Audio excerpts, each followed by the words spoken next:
नमस्कार, मैं हूं शिरीष मिश्रा। छत्तीसगढ़ की बात में आप सभी का स्वागत है। नड्डा कौन है, ये सवाल इन दिनों छत्तीसगढ़ की सियासी गलियारों में गूंज रहा है। बीजेपी कांग्रेस में वार पलटवार हो रहे हैं। दरअसल ये सवाल कांग्रेस ने ट्वीट कर पोस्टर शेयर करके पूछा है, जिसके बाद केंद्र की सियासत में सुर्खी बटोरने वाले इस मुद्दे को लेकर भी छत्तीसगढ़ में तीखा आरोप प्रत्यारोप शुरू हो गया। राहुल गांधी की ओर से नड्डा की अहमियत पर उठाए गए सवालों को नई धार देते हुए छत्तीसगढ़ के मुख्यमंत्री भूपेश बघेल ने तो नड्डा को दुकानों पर बिकने वाला देसी फूड प्रोडक्ट नड्डा से जोड़ दिया। तंज तीखा था तो भाजपा ने भी पलटवार करते देर नहीं लगाई और पूर्व मंत्री बृजमोहन अग्रवाल ने नड्डा शब्द को लेकर चल रही तकरार को पप्पू पर पहुंचा दिया। इस मुद्दे पर हम चर्चा करेंगे, लेकिन उससे पहले देखते हैं इस तकरार से जुड़ी हुई कहानी।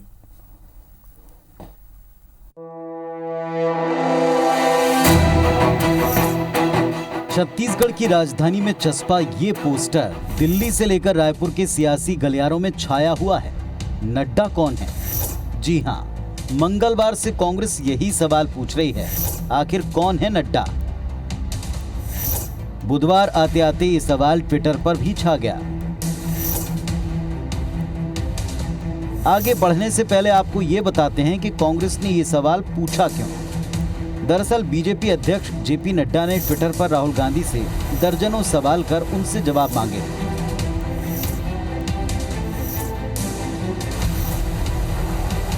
इसके बाद मंगलवार को जब प्रेस कॉन्फ्रेंस के दौरान राहुल गांधी कृषि कानूनों के मुद्दे पर मोदी सरकार पर जमकर निशाना साध रहे थे, तो मीडिया ने उनसे नड्डा के सवालों का जवाब मांगा।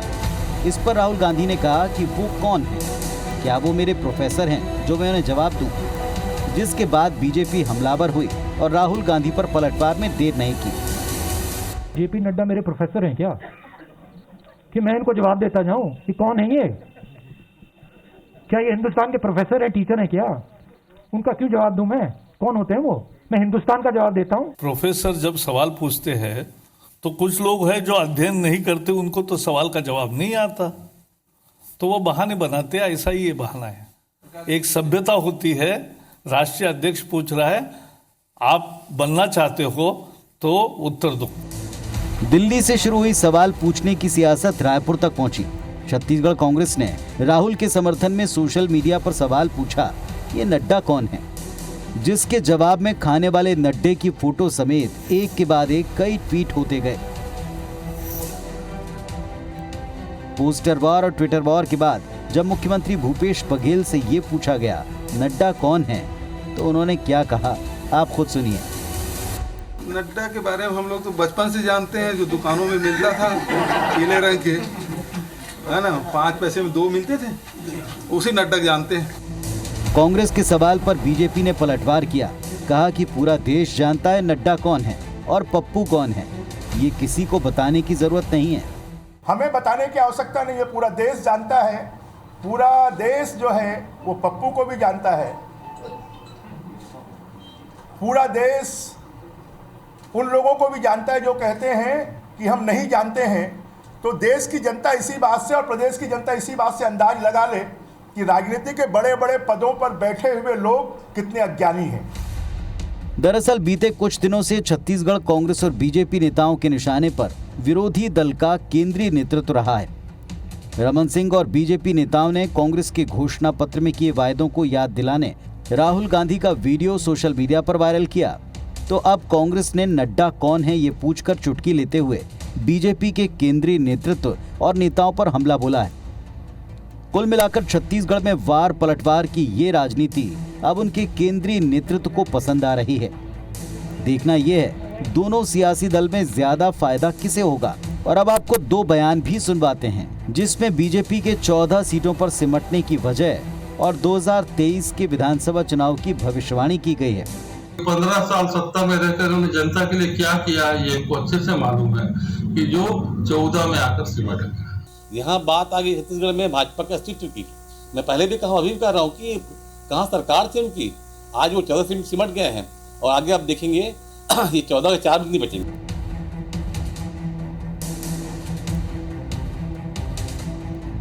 सौरभ सिंह परिहार, IBC 24, रायपुर। राजनीति में तिल का ताड़ बनाने की परंपरा तो रही है, और चूंकि ये मुद्दा देश स्तर का था, लेकिन उसमें छत्तीसगढ़ की कांग्रेस और छत्तीसगढ़ की बीजेपी भी कूद गई। मुख्यमंत्री से जब पूछा गया तो उन्होंने बड़े हास परिहास वाले अंदाज में बोला कि छत्तीसगढ़ में नड्डा के बारे में सब लोग जानते हैं। उन्होंने जो खाने वाला नड्डा है उसको लेकर अपनी बात कही। इसके पहले कि चर्चा की गंभीरता शुरू हो तो एक बात बताना ज़रूरी है कि जब यहाँ पर नड्डा चुनाव प्रभारी थे, छत्तीसगढ़ भाजपा के प्रभारी थे, उस दौरान भारतीय जनता पार्टी के भी एक नेता हैं ननकीराम कंवर, उन्होंने भी कुछ भूपेश बघेल जी की स्टाइल में ही नड्डा की व्याख्या की थी। हालांकि नड्डा जी यहाँ लंबे समय तक प्रभारी रहे हैं और छत्तीसगढ़ के कांग्रेस और बीजेपी के सभी लोग उनको जानते हैं। तो सबसे पहला सवाल राजेंद्र तिवारी जी से कर लेते हैं कि कांग्रेस को क्या ज़रूरत पड़ी, छत्तीसगढ़ कांग्रेस को ये नेशनल इशू में कूदने की?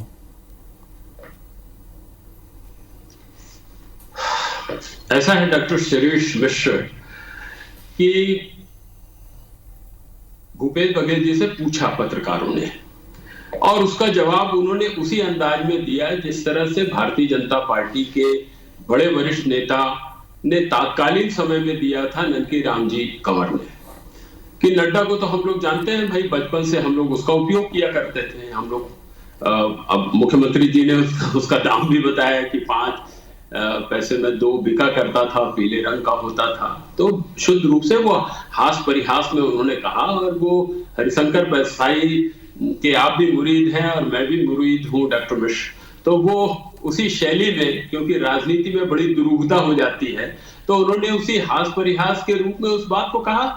अब जिस तरह से बृजमोहन जी को मैं सुन रहा था कि उन्होंने कहा कि नड्डा कौन है सब जानता है और पप्पू कौन है वो भी जानते हैं, तो पूरे देश में इस तरह फेंकू के शब्द का भी इस्तेमाल होता है, इस तरह की भाषा बोली जाती है। और चूंकि भूपेश बघेल जी का अपना अंदाजे बयां है, उनकी प्रस्तुति है और छत्तीसगढ़ के रंग में रंगे हुए पूरी तरह से वो छत्तीसगढ़िया हैं शुद्ध रूप से, तो उन्होंने नड्डे को उस रूप में भी प्रस्तुत किया। तो ये एक भाषा का अंदाजे बयां होता है, एक प्रस्तुति होती है, तो वो उसका था। मगर उसकी आड़ में, इस हास परिहास की आड़ में राहुल जी ने जो सवाल पूछे हैं, क्योंकि राहुल जी को सवाल पूछने का अधिकार जैसे आपको और मुझको है भारत के प्रधानमंत्री से, जिस दिन भारत के प्रधानमंत्री राहुल गांधी बन जाएंगे उनसे पूरा देश उनसे सवाल पूछेगा। तो एक पार्टी के मुखिया, अभी तो हमारे अध्यक्ष नहीं है, वो हमारी पार्टी के मेंबर ऑफ पार्लियामेंट हैं, उस नाते उन्होंने जो सवाल पूछा वो सवाल ज्यादा महत्वपूर्ण है। और खास तौर से कृषि कानून को लेकर के उन्होंने जो सवाल पूछा उस पे पूरे देश में आज मंथन हो रहा है। और जिस तरह से किसानों की उपेक्षा हो रही है और जिस तरह से उनको दरकिनार करने की कोशिश हो रही है, उसको लेकर के राहुल जी ने कुछ गंभीर बातें कही है। अब इस बार की वार्ता भी असफल हो गई। मुश्किल यह है कि एक गिलास जहर दिया जाता है किसानों के सामने और कहा जाता है अच्छा आप कहें तो इसमें से 2 चम्मच निकाल लिया जाता है, बाकी का आप पी लीजिए। और किसान इस बात को बखूबी जानते हैं कि ये जहर है, उसका तो पूरी तरह से परित्याग होना चाहिए। और जिस तरह से हम कायल हो गए उन लोगों के, और सिख समाज के लिए तो वैसे भी आज कितना पवित्र दिन है, तो जिस तरह से बाल बच्चे और बुजुर्ग वहां पर धरना दे करके बैठे हुए हैं और पूरे देश के लिए, केवल किसानों के लिए नहीं, पूरे देश के लिए जो कर रहे हैं वो हम सब के लिए प्रेरणा की बात है। और ये कृषि कानून को लेकर के बात चलती रही, जिसको लेकर के राहुल जी ने कुछ गंभीर सवाल उठाया कि ये अब नए समाचार ये आने लग गए हैं कि चीन ने अरुणाचल में भी अपनी बस्ती बसा ली है। इसके पहले डोकलाम का मामला सुलझा नहीं था, फिंगर 4 में तो उन्होंने कब्जा ही कर लिया था। और जिस तरह से चीन की हमारी नीति है उसको लेकर के गंभीर सवाल उठाए। राहुल जी ने एक बहुत बुनियादी बात भी कही कि प्रधानमंत्री जी को जो सामान्य बुनियादी विदेश नीति होती है उसकी भी जानकारी नहीं होना दुर्भाग्य की बात है। और जिस तरह से वो राष्ट्रपति ट्रंप के चुनाव एजेंट के रूप में काम करते रहे, जिससे पूरा देश और हमारी जो विदेश नीति है वो प्रश्नवाचक चिन्ह के दायरे में खड़ी हो गई है। और आज हालत ये है कि ट्रंप तो बुरी तरह से हारे हैं और नए राष्ट्रपति के साथ में हमारे यहाँ की अपनी कमला हैरिस जो शपथ लेने वाली है, जो हमारी भारतीय मूल की है, और उसके साथ में अब कैसे संबंध होंगे ये बड़ा प्रश्न है। मगर जिस तरह से राष्ट्रपति ट्रंप के चुनाव में पोलिंग एजेंट की भूमिका निभाने का काम भारत के राष्ट्रपति जी ने किया, वो बिल्कुल भी उचित नहीं था। ये सब जब सवाल उन्होंने किया तो उसमें नड्डा जी ने 1962 की बात चालू कर दिया। ठीक है, उस समय का सवाल का जवाब आप आज मांग रहे हैं, ठीक है, हमको जवाब देने में भी कोई दिक्कत नहीं, मगर समग्र परिवेश में बात हो कि देश में कैसी स्थिति थी, पंडित जवाहरलाल नेहरू का व्यक्तित्व कैसे था, कैसे 10 साल तक देश की आजादी के लिए वो जेल में रहे, सर्वाधिक समय तक जेल में रहने वाले, और जिस समय छिन्न भिन्न टूटी फूटी हालत में, जर्जर हालत में देश मिला था, तो किस तरह से उन्होंने उसको एक करने का काम किया। 1961 में जब गोवा हम पुर्तगालियों के कब्जे में था, गोवा, दमन, दीव, नागर हवेली, ये सब किस तरह से जब कूटनीतिक सफलता नहीं मिली तो कब्जा किया उस पे। 1962 में हमको धोखा हुआ, इसमें कोई शक की बात नहीं है। मगर मैं आपके पास भी आ रहा हूं जी, तो मैं ये बताना चाहूंगा कि उस पर एक दिन लंबी डिबेट कर ली जाए, पंडित जवाहरलाल नेहरू के कार्यों के ऊपर, उस महान व्यक्ति के ऊपर। भारत में बहुत सारे हमारे पास लंबी डिबेट का टाइम नहीं है, अभी हम इसी मुद्दे पर सीमित रहना चाहते हैं। केदार गुप्ता जी भी हमारे साथ हैं भारतीय जनता पार्टी से।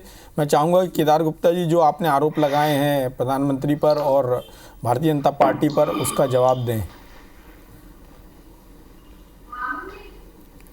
पहले तो मैं डॉक्टर शिरीष भैया आपको बहुत धन्यवाद दूंगा कि आपने ये डिबेट इस विषय पे रखा, और जिनको नड्डा जी को इनके मुख्यमंत्री नहीं जानते, इनके राष्ट्रीय नेता राहुल जी नहीं जानते, उनको राजेंद्र भैया 5 मिनट में जान गए और कहा कि नड्डा जी ने प्रश्न पूछा। तो मैं राजेंद्र भैया को भी धन्यवाद दूंगा कि बड़ी जल्दी पहचान गए वो। और एक नड्डा और होता है, शायद छत्तीसगढ़ के मुख्यमंत्री को भी मालूम है, छत्तीसगढ़ में अपन लोग गले को नड्डा कहते हैं। तो मैं भी हास परिहास में ही कहता हूं कि नड्डा जी जो दिल्ली वाले हैं, उन्होंने एक प्रभारी को भेजा तो माननीय मुख्यमंत्री को उनके हाथ में हंटर और चाबुक दिखने लग गया, और वो कहने लगे ये हंटर और चाबुक दिखा रही हैं। तो किसको दिखा रही हैं? जब उनकी एक प्रभारी कांग्रेस पार्टी के नड्डे तक पहुंच गई तो समझ लो कि वो नड्डा कौन है। और दूसरी बात, जगत प्रकाश नड्डा उनका पूरा नाम है, जिनके आते ही प्रकाश फैल गया। हैदराबाद का चुनाव देखें, बिहार का चुनाव देखें, जम्मू कश्मीर के पंचायत का चुनाव देखें, हर जगह आप केसरिया की बाहर देख सकते हैं, वो है जगत प्रकाश नड्डा। जगत प्रकाश नड्डा वो हैं जिन्होंने जब कोरोना फैला तो राष्ट्रीय नेतृत्व की तरफ से उन्होंने आह्वान किया कि भारतीय जनता पार्टी का हर कार्यकर्ता 10 घर में जाए, वहां से सामग्री ले और जाकर कोरोना पीड़ितों को बांटे और जिम्मेदारी ले, और चौक में खड़े होकर चप्पलों को बांटे, जो राहगीर आ रहे हैं उनको चप्पलें दे, वो है जगत प्रकाश नड्डा। तो मुझे दुख होता है कि ये इतने बड़े नेता, सब जानते थे कि राहुल जी को बहुत कम जानकारी है क्योंकि वो विदेश में पढ़े हैं और ज्यादा समय विदेश में ही रहे हैं, हम लोग जानते थे। पर हमारे देश के रहने वाले भारतीय जनता पार्टी के 12 करोड़ सदस्यों वाली पार्टी के राष्ट्रीय अध्यक्ष को नहीं जानते, ये आज पता चला कि वो ये भी नहीं जानते। तो आखिर वो किसको टारगेट करके बात करते हैं, किससे वो चुनाव में लड़ने की बात करते हैं, किस मंशा से वो राजनीति करते हैं, मुझे समझ में नहीं आया। राजेंद्र भैया चीन की बात कर रहे थे और अमेरिका की बात कर रहे थे। शायद राजेंद्र भैया इतने विद्वान हैं इसलिए उनको नड्डा जी कहा उन्होंने, मैं फिर से धन्यवाद दूंगा, और वो नड्डा जी को जानते हैं, खुशी की बात है। तो छत्तीसगढ़ प्रदेश में नड्डा जी की भेजी हुई एक ही प्रभारी, कभी इनको उसको उनके हाथ में इनको हैंटर दिखता है, कभी चाबुक दिखता है, कभी त्रिशूल दिखता है, और ऐसा लगता है कि ये नड्डे तक आ गए क्या। तो निश्चित रूप से मैं भी हास परिहास से ही कह रहा हूं, और ये बातों को गंभीरता से लेने की आवश्यकता है। अगर राष्ट्रीय नेतृत्व इस प्रकार की बात करता है और उसको नीचे तक ले जाके ट्वीट होता है, तो आखिर ये सत्ता में बैठे लोग क्या कर रहे हैं? क्या छत्तीसगढ़ में और कुछ काम नहीं है? ये और कुछ ट्वीट नहीं कर सकते? ये नड्डा 5 पैसे का 2 नहीं आता, ये नड्डा बहुत कीमती होता है, नड्डा को संभाल के रखने की जरूरत है। जब नड्डा जी यहाँ के प्रभारी थे तो भी कांग्रेस को स्वाद चखाया था, इसलिए नाम याद होना चाहिए, और अब तो राष्ट्रीय अध्यक्ष बन गए, कैसा स्वाद चखाएंगे फिर से। बात कहीं से कहीं तक जा रही है। सीधा सवाल राजेंद्र तिवारी जी से। तिवारी जी, दिल्ली में भले ही राहुल गांधी जी ने पूछा होगा नड्डा कौन है, हालांकि उन्होंने ये भी बोला आगे कि वो क्या मेरे प्रोफेसर हैं, और उन्होंने उनका पूरा नाम भी लिया जी, जेपी नड्डा। लेकिन कांग्रेस को उसके लिए पोस्टर लगाने की यहाँ क्या आवश्यकता पड़ गई? नहीं डॉक्टर मिश्र, ऐसा है कि कांग्रेस ने कोई पोस्टर वगैरह नहीं लगाया। सबसे पहली बात तो ये है, तो हम लोग हास परिहास में तिवारी जी जो गंभीर बातें हैं उनको दरकिनार हम जो ना होने पाए, वो कर रहे हैं ऐसा मैं नहीं कहूंगा, मगर वो दरकिनार ना होने पाए। राहुल जी ने बहुत सटीक सवाल पूछा था। उन्होंने किसानों से संबंधित सवाल पूछा, उन्होंने डोकलाम और जो जिस तरह से अरुणाचल प्रदेश में चीन ने कब्जा करने का अभियान प्रारंभ कर दिया है उसको लेकर के सवाल पूछा। उन्होंने एक गंभीर बात भी कही, उन्होंने कहा कि ये कृषि कानून देश के कुछ चुनिंदा 4-5 उद्योगपतियों को लाभ पहुंचाने के लिए किया जा रहा है। डॉक्टर मिश्र, मेरे पास वीडियो है जो मैं आपको, अब समय नहीं है नहीं तो मैं दिखाना चाहता कि कैसे 2 साल पहले अडानी ने हरियाणा में 1 लाख एकड़ खरीद करके वहां गोदाम बनाने का काम चालू कर दिया था। और जो अभी अर्नब गोस्वामी ने बात कही है वो तो और गंभीर बात है। अब आप समय नहीं देंगे नहीं तो मैं उस पर तो लंबा, मैं चाहूंगा कि आपके जैसे विद्वान एंकर और एडिटर उस बात को लेकर के चर्चा करें कि ये इस तरह की स्थिति कैसे हो रही है देश में कि देश की सुरक्षा खतरे में पड़ती जा रही है, वो जिस तरह से अर्नब गोस्वामी ने कही है। वो विषय कभी आप रखवाइएगा क्योंकि वो बड़ा गंभीर मामला है। मगर राहुल जी ने जो सवाल दागा है वो सबके सामने बहुत बड़ा प्रश्नवाचक चिन्ह है। उन्होंने कहा कि कुछ पूंजीपति, अब आपको मैं सप्रमाणित बात की जानकारी देना चाहूंगा कि अंबानी है, जैसे मैं नाम लेकर के कह रहा हूं, उनकी 2014 में जब कांग्रेस की सरकार थी तो 18 बिलियन डॉलर की संपत्ति थी। इसके बाद 2017 में वो बढ़ करके 48 बिलियन डॉलर हुई और पिछले साल 2020 में वो 88 बिलियन डॉलर है। और केदार भाई, ये बात मैं बड़ी गंभीरता से कह रहा हूं, आप आजकल तो नेट का जमाना है, आप लगा करके देख लीजिए कि मेरी बात में प्रमाण है कि नहीं। जो अडानी जी है उनकी संपत्ति 2014 में 7 बिलियन डॉलर थी, वो 2017 में बढ़ करके 11 बिलियन डॉलर हुई और 2020 में पिछले साल वो बढ़ करके 25 बिलियन डॉलर हुई। ये किस बात को बताता है कि एक तरफ तो देश के सामने बहुत गंभीर समस्या है, बहुत गंभीर संकट है। राजेश भैया, थोड़ा रॉबर्ट वाड्रा की भी संपत्ति का ग्राफ बता दो जनता को। हाँ, नहीं, मैं बता रहा हूं कि हमने कर्ज लिया किसानों के लिए। अब रॉबर्ट वाड्रा व्यापारी नहीं है, उद्योगपति नहीं है, ग्राफ कैसे बढ़ गया थोड़ा उसकी भी चर्चा कर लो। ये अडानी जी, अंबानी तो ये उद्योगपति हैं। नहीं, सुन लीजिए ना, मैं एक रॉबर्ट वाड्रा का ग्राफ कैसे बढ़ गया बताइए, जयपुर की जमीन का किस्सा बताइए, पंजाब में हरियाणा की जमीन का किस्सा बताइए। ये लोग तो उद्योगपति हैं। और उस जवाब के बदले मैं और जवाब दूंगा। सुन लीजिए मेरी बात, ये कृषि कानून, आप समय कहां बचे? केदार जी बीच में कहना पड़ रहा है। केदार जी, अगर आपके कृषि कानून को लागू कर दिया जाए तो यहाँ छत्तीसगढ़ का धान मैं आप ही को आमंत्रित करता हूं, जाकर के बेचिए ना दूसरे प्रदेश में और पा करके बताइए 2500 रुपए प्रति क्विंटल जो हम देने का काम कर रहे हैं, 1868 रुपए और 10,000 रुपए प्रति एकड़ राजीव गांधी न्याय योजना के अंतर्गत। तो ये कृषि कानून अगर लागू हो गया तो छत्तीसगढ़ का किसान तो उसकी क्या हालत होगी, ये अंदाजा लगाया जा सकता है। मैं अपने प्रदेश के परिप्रेक्ष्य में बात कहना चाहूंगा। और जहां तक कांग्रेस सरकार के, नड्डा जी ने बहुत सी बातें कही है ना, वो ये भूल गए कि 1974 में सिक्किम को भारत में मिलाने का काम इंदिरा गांधी ने किया था। जिस आधे पाकिस्तान को ये संभाल नहीं पा रहे हैं उसको 2 टुकड़े करने का काम इंदिरा गांधी ने किया था। जिस सियाचिन को लेकर जवाहरलाल नेहरू ने 25,000 वर्ग किलोमीटर चाइना को दे दिया था। 25,000 वर्ग किलोमीटर। राजेश भैया, मुझे बीच में ही कहना पड़ेगा क्योंकि समय खत्म हो जाएगा और डिबेट का जवाब देने की आवश्यकता है। केदार गुप्ता जी को आपकी बात का जवाब देने दीजिए। नहीं, हाँ ठीक है, बोलिए केदार जी। जवाहरलाल नेहरू ने, मैं कह रहा हूं वो पन्नों में नहीं लिखा, वो तो धरती में एक निशान पड़ गया।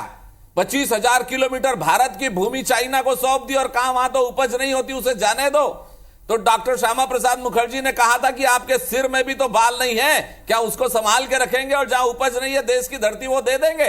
पहली बात। दूसरी बात, अगर हास परिहास की बात है तो मैं भी कहता हूं, जब से सोनिया जी कांग्रेस में आई है, कांग्रेस सुन्न होना शुरू हो गई है, सुन्न होना। तो आप नामों को पहचाने। उसके बाद राहुल जी आए तो शायद राहु डस गया कांग्रेस पार्टी को, जो धीरे धीरे विनाश की ओर चली जा रही है, उसको संभालने की जरूरत है। और जहां तक सवाल है कृषि बिल का, कृषि बिल की बातचीत सुप्रीम कोर्ट में चल रही है।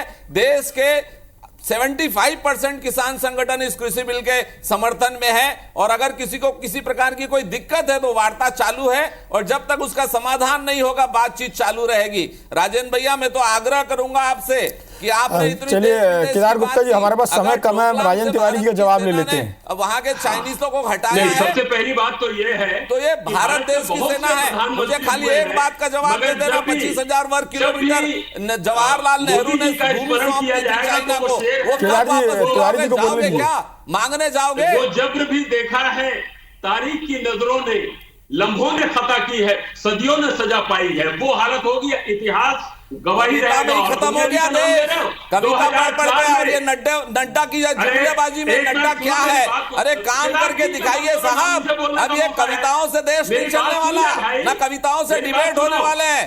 आप बात करिए, सीधी बात करिए। मैं पूछना चाहता हूँ आपको, 25,000 वर्ग किलोमीटर नेहरू जी के जमाने में चाइना ने जमीन ले ली कि नहीं ले ली, इसका जवाब दीजिए राजेंद्र भैया। के रूप में उनका चयन किया था।